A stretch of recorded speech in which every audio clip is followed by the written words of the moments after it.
Despite a split right down the middle after 4 IEBC commissioners led by Vice Chair Juliana Cherera disowned the presidential election results announced by IEBC Chairman Wafula Chebukati, the electoral body got a clean bill from the Supreme Court in the 5th of September ruling stating that the IEBC carried out the verification, tallying and declaration of results in accordance with the Constitution. But in its detailed ruling, the Supreme Court has directed reforms in the IEBC.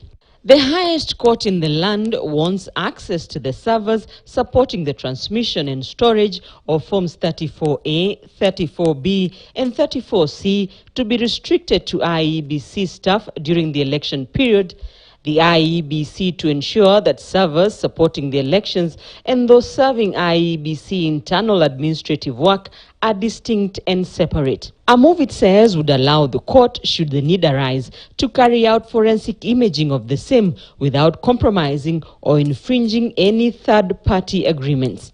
The Supreme Court has directed the IEBC to consider simplifying and restructuring the Form 34A and include a column that accounts for stray ballots, having only one section for total valid votes, and to train its returning officers on what constitutes valid votes per the court's decision.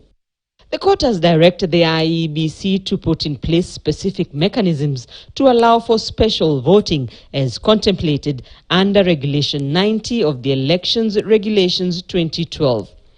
In the detailed ruling, the IEBC is required to effect formal internal guidelines that clearly delineate the policy, strategy and oversight responsibility of the chairperson and commissioners and develop institutionalized guidelines on how to manage the separation of administrative and policy domains.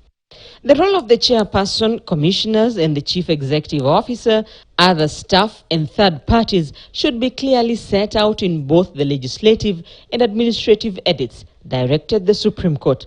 And Parliament has a role to play in the IEBC reforms. The Supreme Court wants Parliament to consider enhancing the statutory and regulatory framework on the separate policy and administrative remit of IEBC. The Supreme Court terms the reforms as urgent, with policy, legal